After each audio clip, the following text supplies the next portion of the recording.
Hello everyone, this is just going to be a brief video briefing you on the different ways that you might find sources for project number 3.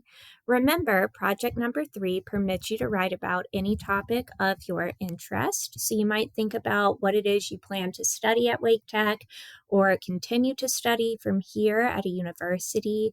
You could think about other areas of interest. Of course, we've worked quite a bit with digital literacy, so you know that digital media is a powerful tool, and that we need to be able to think critically about the digital media that surrounds us on a daily basis. So you might also think about topics related to digital media, digital text specifically of your choosing. So maybe an artist that you really like, a song that you really like, or a genre of music is really great.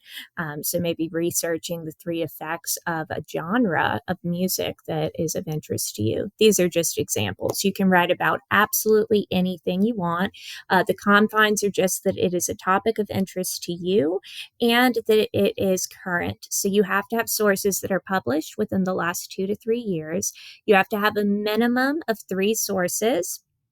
You are unable to go, or you are, able to then go over those sources. So over those 3 sources, it's a minimum of 3 sources, and then you're expected to include as many sources as you need to make the assignment as strong as possible for the case of your criteria.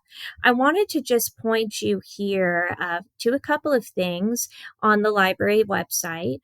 One would just be that you are able to work with a librarian. So here where this chat box is, you can actually chat with them in real time. And I think that that's a really useful way to get help. It's helped me before when I'm doing research and I needed an article. The other thing I would say to consider is for this assignment, we are actually evaluating multidisciplinary research. So, one of the best places to start is actually where it says general multidisciplinary. Now, all of these areas are great to start as databases, but the one that I tend to have the most luck with is ProQuest Central. It will lead you to a link like this where you will be prompted to sign in with your Wake Tech information. Mine, I think, is already signed in, so it's just going to connect on its own. And then there's a few things to keep in mind here. You definitely want to make sure that you check the full text and the peer reviewed box, right? That's really important because then when you go to actually research, you have met the confines of the assignment in terms of what it is we're allowed to use. If a student was doing a topic like cyberbullying, this is one I just saw a student using today, cyberbullying and effects.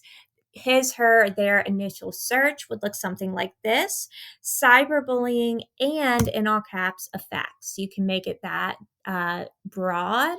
If you already know of specific effects of cyberbullying, you might narrow your search down. I'll show you how to do that in just a moment.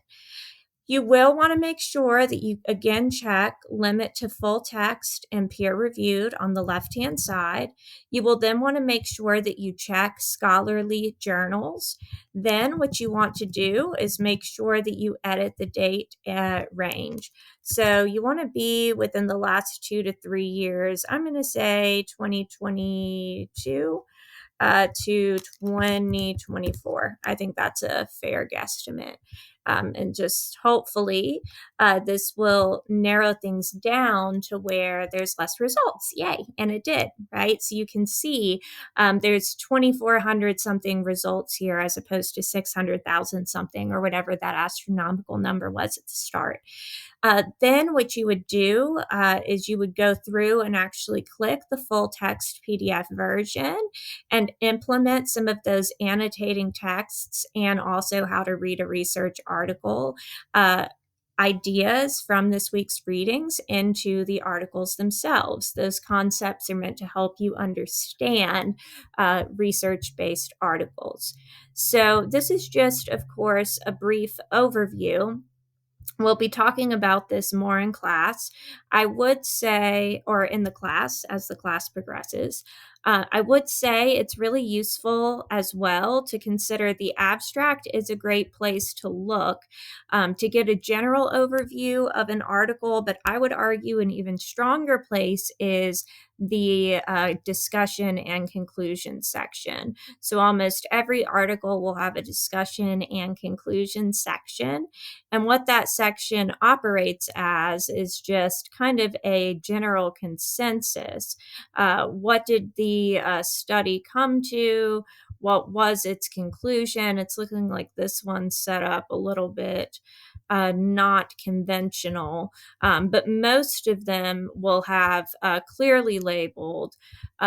Again, discussion and conclusion or discussion and conclusion section. So, if we're looking at this one, this is another article on the effects of cyberbullying, and certainly that's not a topic you have to do. It's just one I've seen. So you can see, right? This one has clearly conclusion. I would argue that going to the conclusion is actually the most effective way that you can find what the article is really about. So if you go down to the conclusion and take notes on that, that can be really effective. The other thing and last thing I will say is just that if you're looking to narrow your sources down even more, so say that you know a specific effect of cyberbullying is suicide, okay, you could actually type for that specific effect. And then what would happen is you would have sources that are on one of the points in your thesis statement, which will comprise one or two of the body paragraphs on the suicide rates that are correlated with cyberbullying. So I hope this video was super useful. And as always, please don't hesitate to reach out if you have questions. I've loved talking to so many of you this semester. And I think that's one of the best parts of my job is when we can kind of come together and look at feedback or I answer your questions. We can work through those to ease any anxieties you might have. And that's what I'm here for. So have a wonderful rest of the day. Again, let me know if you have questions.